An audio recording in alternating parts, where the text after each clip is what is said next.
This is Functional and Fabulous, the omni-channel podcast, where we unbox tales of online retail and digital transformation. In this episode, we ask the burning question about Amazon. A drag queen name based on Amazon. Gordon makes an outrageous statement. There are other marketplaces than Amazon available. Ger gives the hard facts. No, I'm only using figures here that I'm making up. Gordon provides the hard answers. Wish I knew the answer. And our guest speaks some hard truths. I'm painting a bleak picture, perhaps. But one question and one answer stand out above all others. A lot of people who are listening will be thinking, is it worth it? Is it worth it? Is such a good question. It's something I ask myself every morning when I wake up. I think the answer to that is going to be disappointing.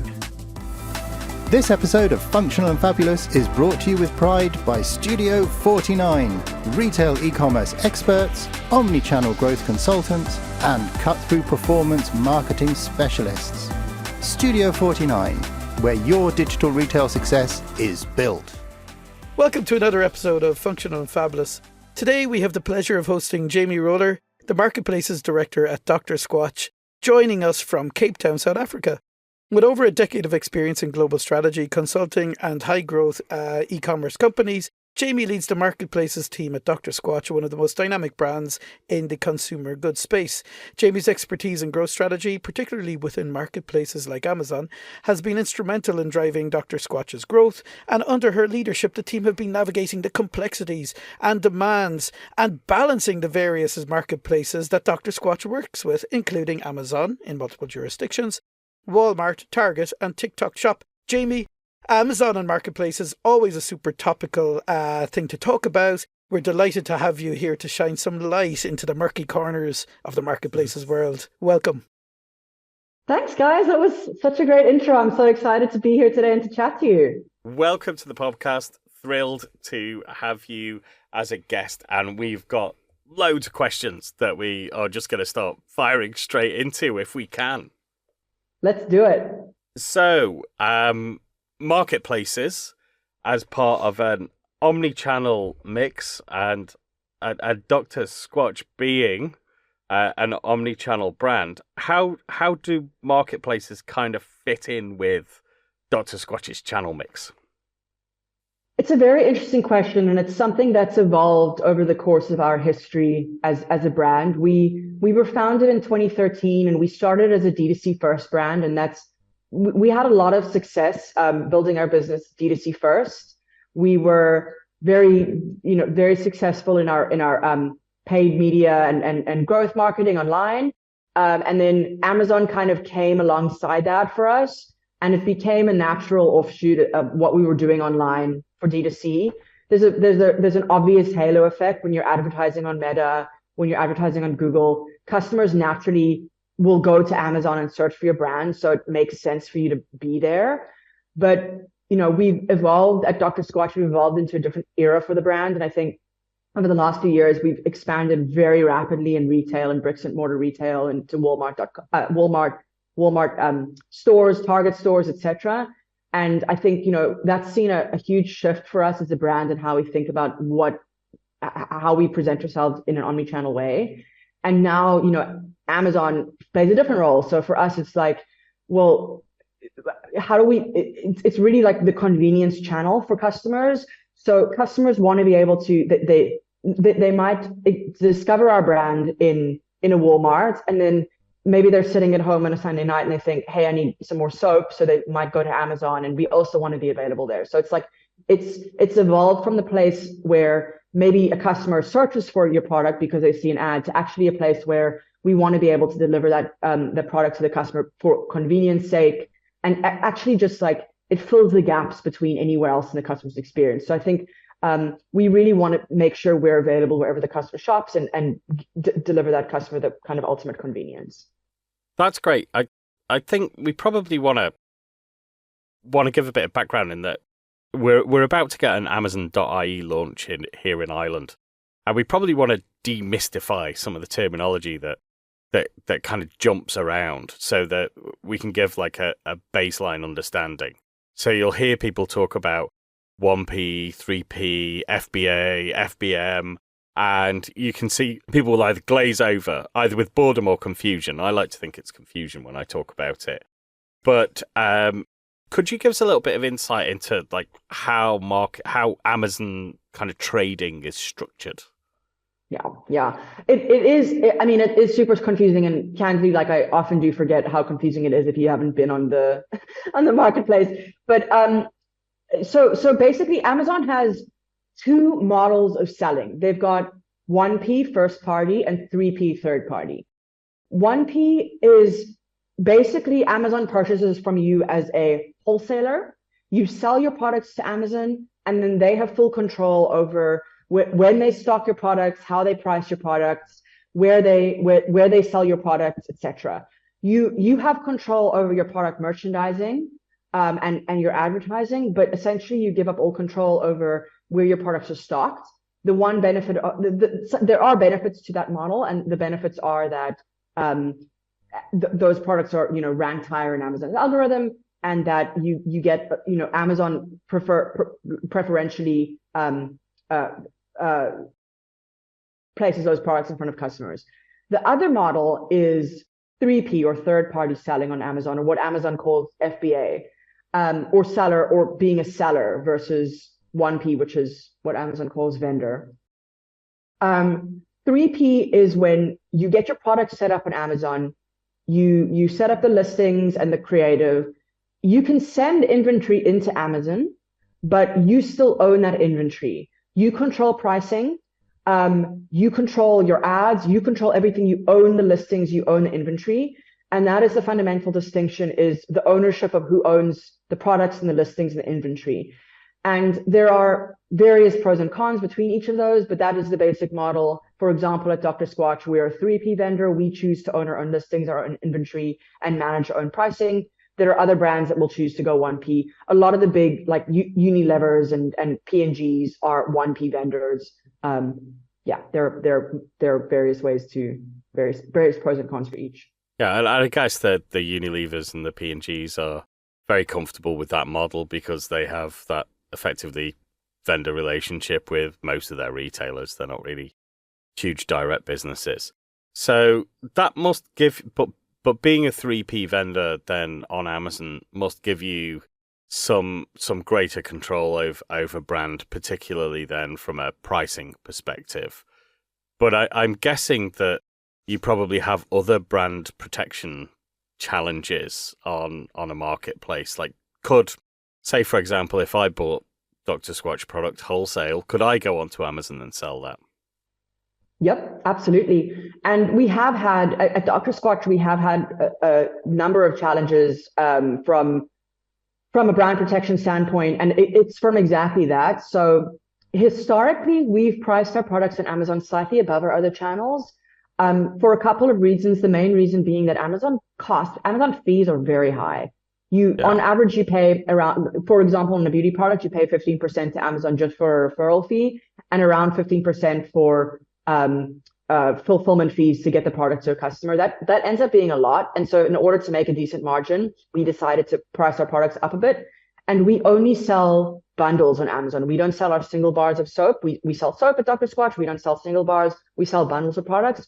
So what we were doing is we were selling a bundle of products. We were pricing it slightly higher than D2C. But then what customers were doing is they were going to our D2C store, buying products in bulk with coupons or discounts or promos, and then reselling it on Amazon. And then what happens is we lose what Amazon calls the buy box. So essentially, we've got all this inventory sitting at Amazon. We can't sell it because someone else is selling it at a lower price, and we lose all of those sales. And it's a terrible experience for the customer. It ends up just being lower sales overall, and customers don't get the products in front of them because it's not a good experience. So absolutely, like, brand protection issues are a huge issue for a lot of brands on 3P. And what kind of steps do you take to fix those as they come up? Because the Amazon opportunity is absolutely massive, and it's worth taking part in, and there's definite upsides to it. So it's worth fixing these kind of problems. What sort of action do you need to then take? I will say I mean, just to the greater point, like, yes, Amazon is a huge opportunity, and it's something that the longer we as a brand, the longer we spend on Amazon, the longer we sell on Amazon, the bigger we believe the opportunity is. However, most of the work that I put in and the strategy that we put together as a team has a very fundamental underpinning on this brand protection, sustainability, protection aspect of it, de-risking the channel, because it is such a nuanced and difficult channel to operate on in terms of protecting your brands getting shut down, etc. There are a lot of aspects of it. So I mean, when you think of like something like this, where a reseller can sell on your brand and you lose the buy box, it's very nuanced, and you kind of like, there are a lot of, you can work with a lot of agency partners who will sell you a one and done solution to it. But what I found is it's good to have those partners and those playbooks to deal with, like, what do we do when our buy box gets taken? But you actually have to kind of build your own playbooks to deal with it on a case by case basis.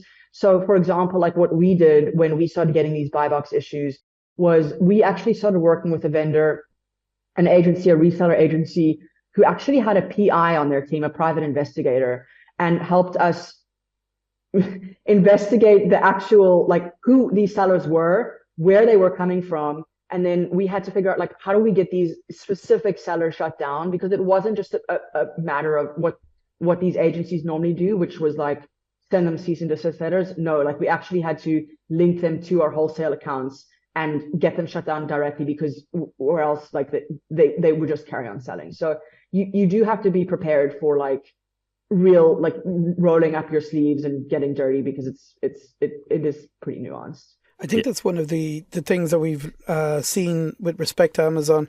It is a channel that you have to be incredibly proactive on. But just to go back to the primer bit, because I do think that that's worth just completing. We talked about the 1P and 3P. Then when you're 3P, you have FBA, FBM, and we talked, and you've been talking a little bit about the buy box. Would you mind just for the audience members who don't know a lot about Amazon yet, explaining the difference between FBA, FBM, why you might want to go one or the other, and then just touch on the buy box and winning the buy box and owning the buy box and what that means. Yeah, absolutely. And these are kind of critical terminologies when you are an Amazon seller, and a lot of things like that you'll figure out pretty quickly. But once you become an Amazon seller, as opposed to, that's 3P as opposed to a vendor, which is 1P, you'll have to make the decision: do I want to sell FBA or FBM? FBA is fulfilled by Amazon. FBA is fulfilled by merchants. So when you're selling FBA, it means you send your inventory into Amazon. Amazon will then fulfill it, if to Prime customers, they'll fulfill it within 2 days if it's a Prime customer, or whatever the specifications are. But essentially, like, your inventory is at Amazon's warehouses. That is what FBA means. Versus FBM, fulfilled by merchant, which is when you fulfill your own orders at whatever lead time you specify. The two big distinctions, at least how I see it with those two types of selling, is essentially the conversion rate. It comes down to conversion rate, because your product, imagine you're shopping on Amazon and you see a product that says available tomorrow with Prime. You're much more likely to purchase that product, click through that product, add to cart, etc., if it's available tomorrow, than you are with a product that says available by June the 20th, or whenever, like 10 days from now. So what we found certainly is that FBM products, and of course, like Dr. Squatch, we sell soap. It's very much a convenience product. You buy it today, you want it tomorrow. But we found that FBM has 50% lower conversion rates than FBA typically. So it's definitely something to consider. However, there are benefits to going on FBM. For example, if you sell something like carpets, you don't want to stock them at FBA centers because it's hellishly expensive. People don't expect to get a carpet the next day. So there's no risk in you just setting it up FBM and shipping it when a customer buys it. that's totally fine. There's, you have to weigh up the pros and cons for each, but there are two different selling models. And we also, you can also juggle both. So for example, when we're thinking of testing out a new bundle structure, we often launch it FBM first to see if it actually gets some traction. And if we start to see some orders coming in and they're relatively good versus some other products, then we'll switch to FBA, send inventory into Amazon, and then go from there. But we often use both interchangeably. And I imagine that you have to send quite a lot of inventory into Amazon for FBA, particularly for a territory like the US. Yep. Yeah. We have, and I think, that makes me think of the number one rule on Amazon that I always say, and one of my bosses taught me this when I first started on Amazon, which was never go out of stock on Amazon. I think that's the most important rule, because when you're stocking your products on Amazon, yes, if you're FBA, you want to send products into Amazon, and at Dr. Squatch, we send thousands and hundreds of thousands of units into Amazon every year. The thing with Amazon is that the algorithm will pick up when you're out of stock, and it will slow down your sales. But the problem is that even when you get back into stock, if you've been out of stock, you're not just going to pick up the next day and ramp up. You will have a very long lead time into getting ramped back up. So you need to make sure you're kind of always in stock, and that's actually a big supply chain hurdle. Yeah, don't lose momentum, I guess, is the message. Yeah. And I think Joe was going to ask I was just wondering, just to conclude the buy box piece, I don't know if you were going to go into that, but I mean, there's so much going on in here. You've got to be, there's a lot to consider. There's definitely a lot to get right. But let's talk about the buy box. Yeah. So and the buy box. So what the buy box is when you go onto Amazon and you see the yellow button that says add to cart. That is the buy box. Mm-hmm. So right underneath the buy box, you'll see it says there sold by Amazon or the brand name, and then it says ships from whoever. Whoever you see under the buy box is who is winning the buy box. So for example, if I look on Dr. Squatch's pages on Amazon.com now, most of them will say sold by Amazon, sold by Dr. Squatch, ships from Amazon.com. What that means is that it's our inventory. Us as the brand, Dr. Squatch is selling it, and it's shipped from Amazon, Amazon.com. If it was a 1P product, it would say sold by Amazon, shipped from Amazon, and likewise, if it was an FBM product, it would say sold by Amazon, sold by Dr. Squatch, ships from Dr. Squatch. Mm-hmm. If you lose that buy box to a reseller, it will say sold by X, ships from X. And that is when essentially when you see that means that buy box is being won by someone else, and it's essentially being lost by whoever else was on that buy box. And that is where we've had problems before, is because, it's a listing that we've set up. But now another seller has latched onto it, and they are now winning the buy box, so to speak. And the thing to understand on Amazon is that once you set up a listing, you don't own that listing. Amazon owns that listing. So anyone in the world essentially can latch onto that listing and start selling their products as a seller. So Crocs, if you want to sell a pair of Crocs, you can go on, list yourself as a seller and list against Amazon Crocs products and sell Crocs if you want. And then you can take up their buy box, so to speak, as long as you have the lowest price. Which is something I'd imagine a lot of people, when they're starting to get into Amazon, may not be aware of, but it is a horrifying there is a horrifying realization moment, I'd imagine, when it's all of a sudden your stock is sitting there, you managed to restock, you've replenished, you're waiting for the orders to roll in, and wait a minute, no, you don't have the buy box anymore. Somebody else is taking the whole control of the hose pipe. How do you get it back? Are there things that you can proactively do, or is it just a case of make sure not to lose this in the first place? The simple answer is the way to get it back is to lower your price. The number one factor that lets you win buy box is having the lowest price. The longer answer is, what we often do is we just simply wait for the other sellers to sell out their inventory. Also, remember that the buy box is regional. So, for example, I mean, the United States is massive. The buy box is like, it's not going to show the same for every customer across the United States.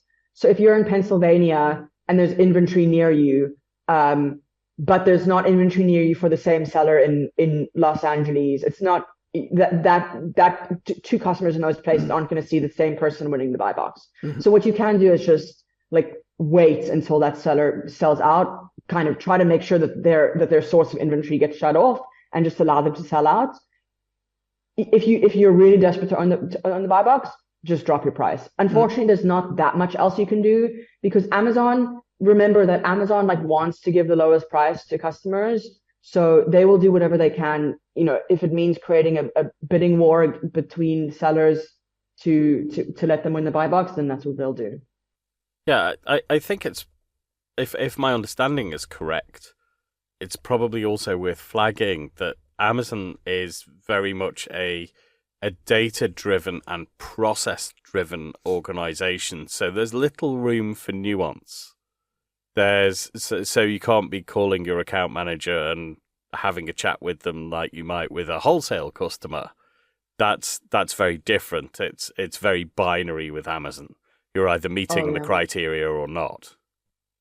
Oh yeah, I mean, and like that's if you're lucky enough to have an account manager. So we at Dr. Squatch, we have an account manager in the UK and the EU, but we've never had an account manager for the US. And in fact, I don't know of anyone who has a quote unquote like free account manager for the US. Basically, if you're a seller on Amazon in the US, like you have to figure things out yourself unless you want to pay for one of their hellishly expensive like account manager like plus sort of people. But otherwise, you just get stuck in customer service and you have to go through the rigmarole. So there's no one you can just get on the phone with. And even if you do, like you have to just go through a process. And oftentimes, candidly, a lot of the processes seem crazy and seem pretty broken. And I think as we're talking through this, like Amazon is starting to sound like really quite a challenging space to be in. And I guess a lot of people who are listening will be thinking, is it worth it? Because this sounds like a really, really tough place to be. And from your experience, what are the benefits that you've found from being able to successfully negotiate 1P, 3P, FBA, FBM, winning the buy box, getting your inventory into the right place, keeping your markets open, and then successfully advertise. We actually haven't touched on Amazon advertising yet. Yeah. That's still to come. But how, is it worth it? Is it worth it? Is such a good question. It's something I ask myself every morning when I wake up.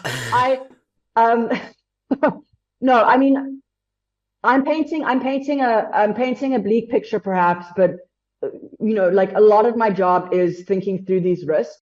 Having said that though, I am so bullish and so passionate about Amazon because I really believe it is such a valuable market, and I'll tell you why.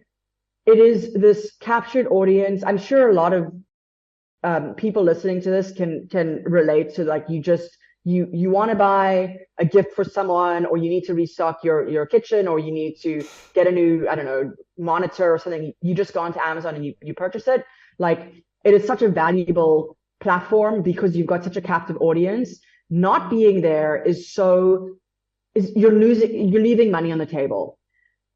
And building on that, like, as a brand who's advertising on other channels, there are customers who are seeing your ads who are not clicking on those ads and going to your D2C site or going to the other platforms, but they are going away from those ads and going to Amazon and searching for your brand.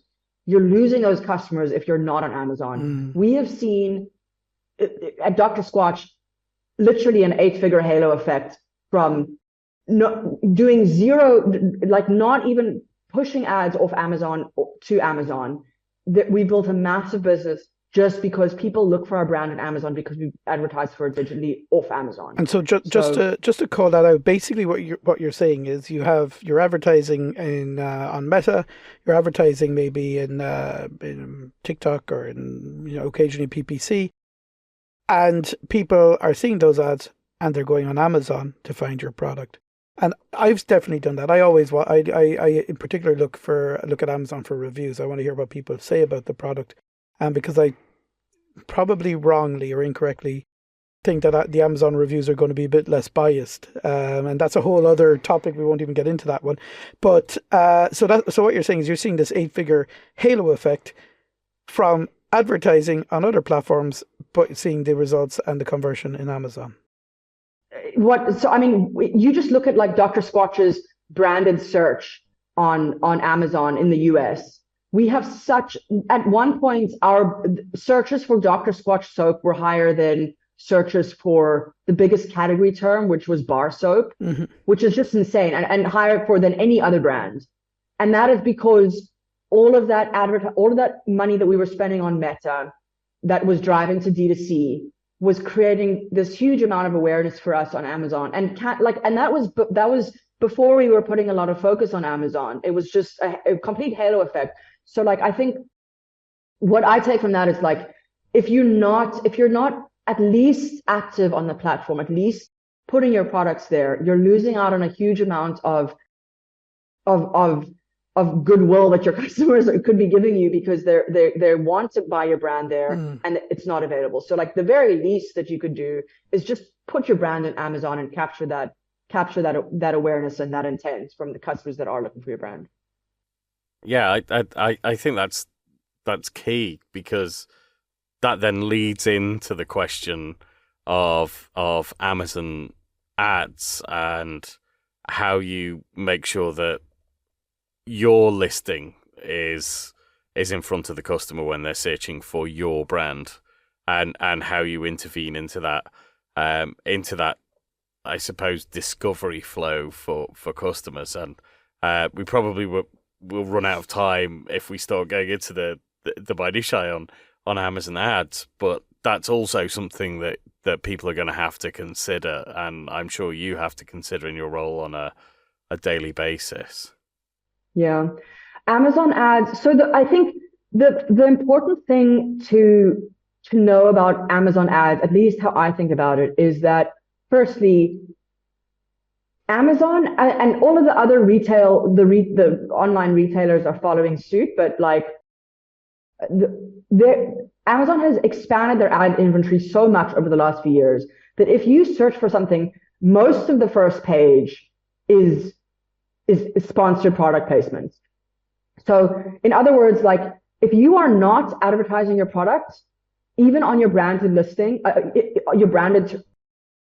for example, if I don't advertise for Dr. Squatch, for the term Dr. Squatch at all, most of the first page is going to be taken up by other brands. So you really need to think carefully about where you're putting your brand in a sponsored way, because if you don't do it, someone else is going to take up those spaces, even if you are organically ranked very well. Secondly, think about how Amazon ads perform compared to CPAs on other channels.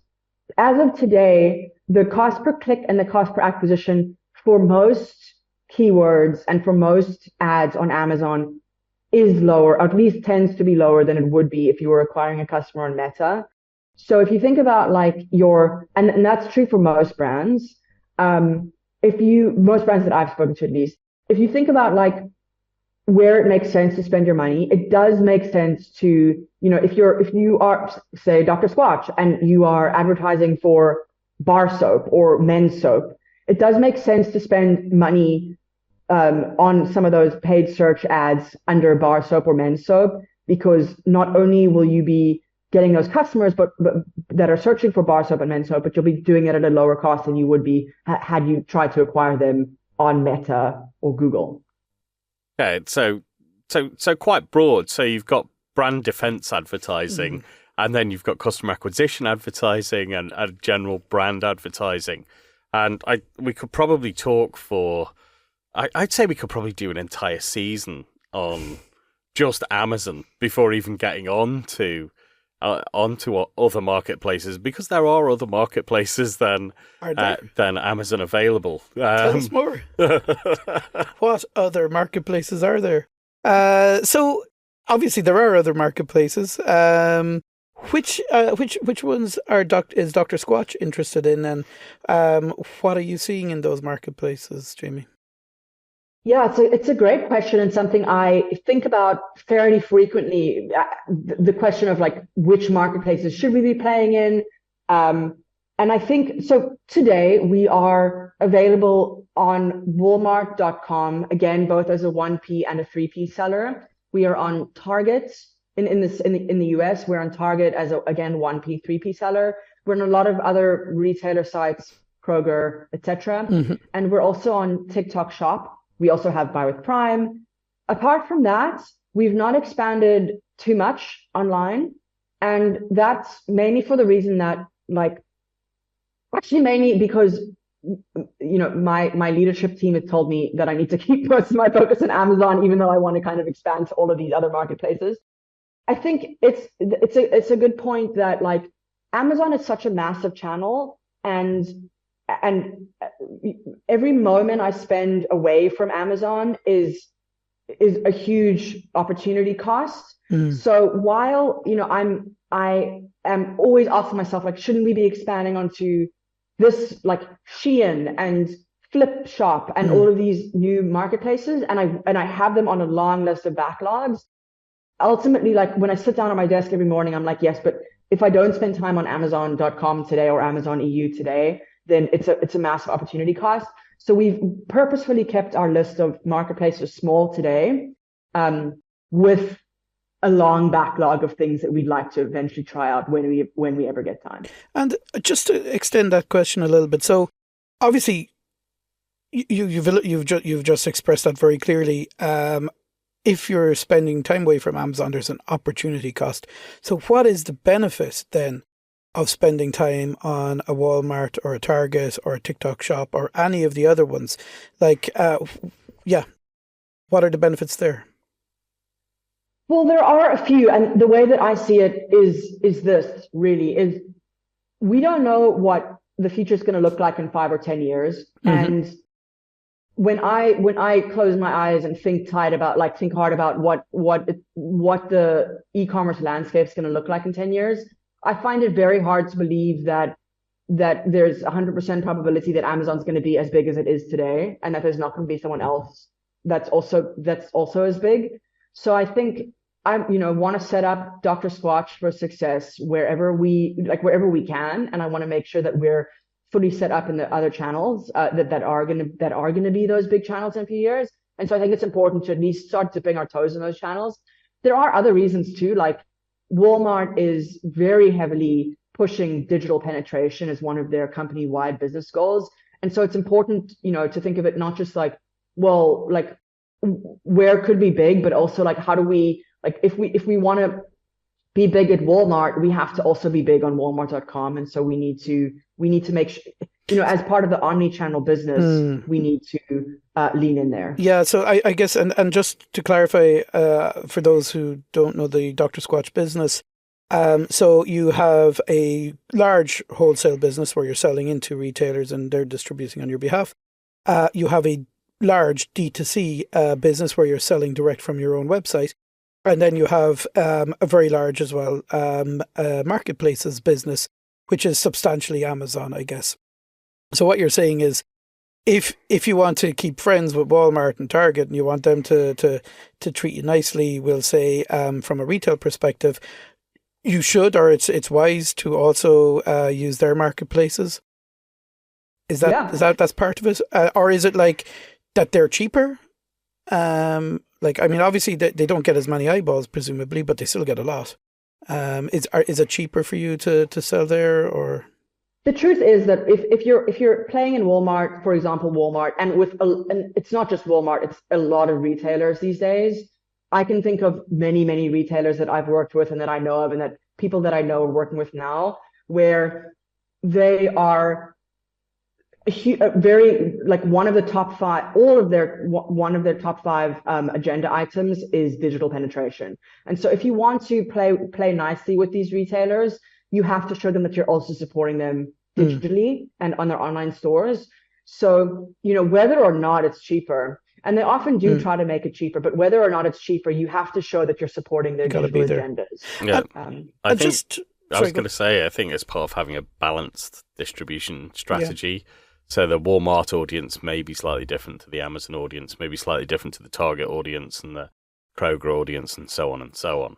So if you want to reach everybody, you're going to have to be in all of those places. And speaking of reaching everybody, with an eye on the clock, just a kind of a last note, last but not least, to TikTok Shop. How are you finding that? I mean, we're very eager to see TikTok Shop launch in Ireland. We don't have it yet. It's in the UK. Obviously, it's in the US. We're watching with some fascination. There's an enormous overlap between the people who buy on TikTok Shop and people who are also Amazon shoppers. Something like 97% overlap, as I understand it. But yeah, what's your take on TikTok Shop, Jamie? Yeah, Hot take. I think it's I have enormous excitement around the potential of TikTok Shop. We have dipped our toes into it. We've tried, a bunch of different tactics in terms of merchandising and advertising on the channel. We've not really found anything that's like doubling our business and getting us to that. Like, I think the most I've heard brands make on the channel is like $150,000 a day. We're certainly nowhere near that. I'm still super hopeful that that we just need to continue trying things. And usually, like in my experience, usually when you just keep trying things in a high opportunity channel, you'll eventually find one that sticks. I think the good news with TikTok Shop is that there's a lot of white space, so there aren't a lot of brands who are really leaning in. So if you can get in early and start throwing things against the wall, I'm hopeful that like there are things that are going to stick. Mm-hmm. So I think like the things that seem to be working now are affiliates, are getting the right merchandising / bundling / pricing structure for your brand. But I think you do need to be prepared to spend like X% of time on it and really have a testing strategy that works. And I will say that like I don't think we're not in that like 6-figure a day range yet, but I'm hopeful that we'll get there. It's such an interesting channel in a way. TikTok. It's very. When I think of TikTok, sometimes I think it is that very experimental, somewhat chaotic. How do we wrap TikTok in a strategy? And make it like tame it with our strategy. And I'm not 100% sure anybody has managed that yet. But it seems like a very strong opportunity as well. Yeah, I'm excited by it. Well, Jamie, it's been an absolute pleasure speaking with you. It's very, very clear that you're wrestling. You're in the middle. You're right in the middle of the game, kicking for the goals. So it's great to have that chat and get the benefit of your experience, and especially as we face into our own, let's say, Amazon opportunities for the future in Ireland. It's lovely to have that bit of, the benefit of the experience. And thanks very much for sharing so generously with us here today. Yeah, thank you. Thank you so much, Jamie, for sharing that insight and helping my understanding, Ger's understanding, and hopefully everybody who's listening's understanding. Thank you so much. It's been such a pleasure to talk to you today. I had so much fun. Thank you. Thanks very much. Great. Thanks, Jamie. Ready? I was born ready. So that was great. That was illuminating and educational. Very clear. Jamie is right in the thick of things at the moment, and I don't think you get more or better than that in terms of like experience and practice. What did you think, Amazon? What did you think, Amazon? I've said Amazon so much in the last. What did you think? Is that my new name? That's your new name. If you had a drag queen name based on Amazon in Greece. Okay, I'm not even going to attempt to go there. Go on anyway. Okay. So, yes. I totally lost my train of thought. Look, we've got an Amazon 101 there, and I think what was super interesting was it actually sounds like it's really, really difficult to manage this channel. It's not like plug and play. Yeah. But then you've got to offset that against the huge opportunity. It's a little bit like having a shop in the busiest high street of the city. Yeah. You're paying enormous rent. You have huge footfall. You've got to be immediately turned on for customer service and the opportunity, etc. Stock in place, everything ready to roll as soon as you're dropped into it. Yeah. I remember a good few years ago, we had a client who went on Amazon and came off it within about, I'd say even 2 weeks or something. And they were a manufacturer, so they had the product manufacturer. They were manufacturing the product themselves. But Amazon was so incredibly busy, they couldn't manufacture fast enough. And they kept on going out of stock, and Amazon kept on sending them, get your stuff sorted out, guys, kind of emails. And eventually they decided to pull out of Amazon because they couldn't keep up with the demand. Which is actually quite astounding when you think about any business not being able to have that level of demand become a problem. Yeah. But I think what it's telling us is that it's a very, very viable part of a broad channel mix. And what Jamie did allude to there is that Amazon sits alongside their D2C business. Yeah. It sits alongside their retail and wholesale business. There are other marketplaces they trade on. It sounds like what I thought was a really interesting comment was around every second she spends away from Amazon has a huge opportunity cost, but you still have to have one eye on the future. Yeah. And if I think about the theme of the season, which is having that strategic clarity. Jingle, Roger, please. Yeah. Insert jingle now. If I think about some of the things that have been coming throughout this particular season on who we've spoken to, having strategic clarity around your distribution strategy is also incredibly important. And I would be concerned about hedging Amazon against other marketplaces. And what I mean about that is I wouldn't want to be 100% dependent on one marketplace. I'd like to see balance across that channel mix. I think Jamie's point there, though, was, how do you really hedge against the marketplace that is the number one, the biggest, etc., etc.? I mean, like, you can't realistically hedge your bets against something that might be delivering. Now, I'm only using figures here that I'm making up, but they could be delivering 95% of your marketplace's business. Yeah, so is it just a case of keeping your eye on the ball and having your fingers in the other pies and making sure you have something going on in the other markmarketplaces? I wish I knew the answer to that question. Because then why don't you, Gordon? Why don't I? Because I'm not telepathic. I'm not that visionary. I think if you think about the amount of overhead in managing a channel like Amazon, you can imagine that level of overhead would be multiplied. So maybe other marketplaces aren't quite as complex to manage or aren't quite as sophisticated to manage. But you've got that cost of managing. You maybe need 10 or 20 other marketplaces to be performing well to offset the value of the largest marketplace that you have. And have you got the systems? Have you got the capability? Have you got the resource, the innovation? Another theme of the season. But have you got all of that capability available to you to be able to do that?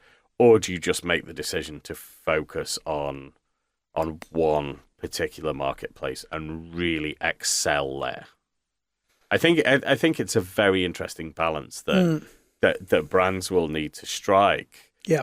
And one of the things that we then didn't discuss is how does this work if you're a multi-brand retailer? I think the answer to that is going to be disappointing. How does it work if you're a multi-brand retailer? I don't see how multi-brand retailers will really be able to play in the space, because there is the commission that you got to pay to Amazon, and then, Probably their distribution agreements with their various brand partners. Yeah. So I'm not 100% sure, but the one thing I did hear is, if you are a brand and if you're if you have a product that you're going to market with yourself, you are leaving money on the table if you're not on Amazon, and in multiple ways. Number one, that halo effect that you get from advertising on other platforms and having your brand on Amazon. I can totally understand that. I mean, that's almost intuitively common sense. I do it. You see an ad for something. I go often I see an ad for something. I'll go on YouTube to look up a review. I might go on Amazon to look up a review.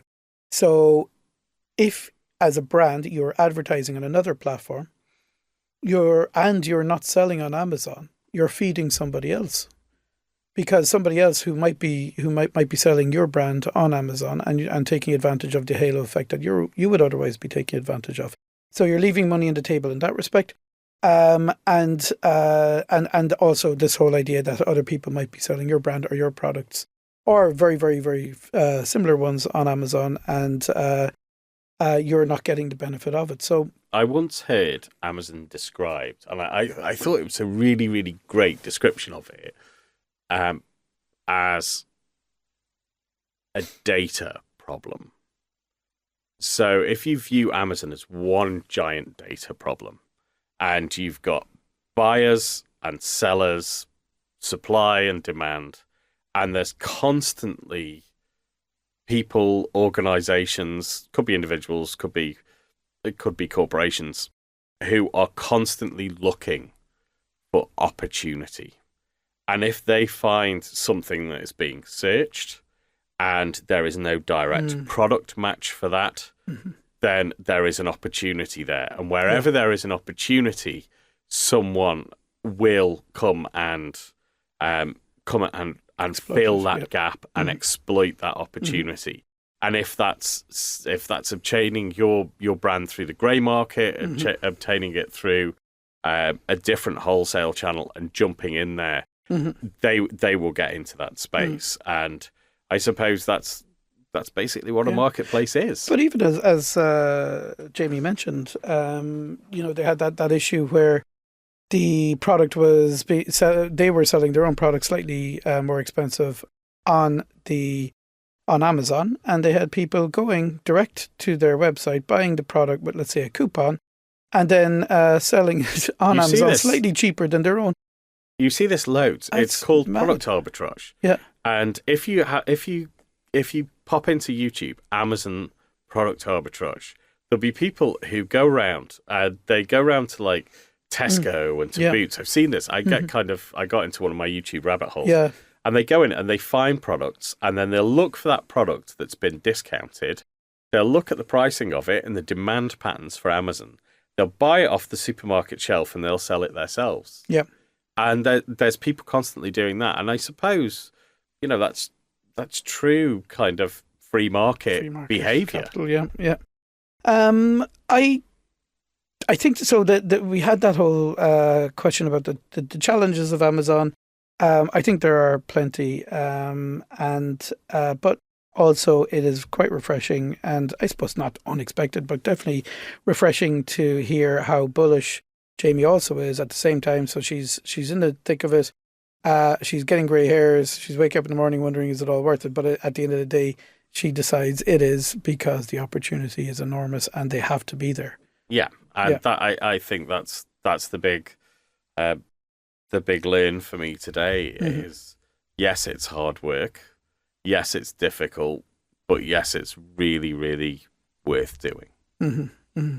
And also interesting, I suppose, from the point of view of a brand that has grown so fast. I think only about 10, 11 years old now, grown incredibly fast, grew through the wholesale model, grew through D2C, but also very, very important piece is the marketplaces. And it feels like, I think, very, very clear you can't ignore the marketplaces. We have the marketplaces coming to Ireland. I've definitely worked with brands in the past who refused to go on Amazon. It feels like that feels like it's a mistake. It feels like you need to just buckle down. Yeah, you'd have to have really, really strong logic not to do that. But I suppose the way I would think about that is if I was a brand and there was a huge shopping centre that was about to open, that was guaranteed to be full of customers, I would probably want to have a shop in there. Mm-hmm. And on that note, Roger, we will owe Jamie a jingle. We made a promise, I don't think you heard, but on your behalf, we promised a jingle to Jamie. I think it will be something that rhymes with the Amazon Queen, maybe, something of that nature.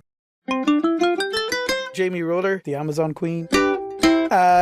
Gordon, it's been a pleasure as always. We'll sign off and leave it there. Thank you very much, and thanks for listening, everybody. Thanks, Jess. See you, everybody. You've been listening to Functional and Fabulous with Gerd Keohane and Gordon Newman. If you'd like to know more about the podcast or about Studio 49 and Omnichannel Stories, please go to functionalandfabulous.ie. Our sound engineer was Elaine Smith, and the show was produced by Roger Overall.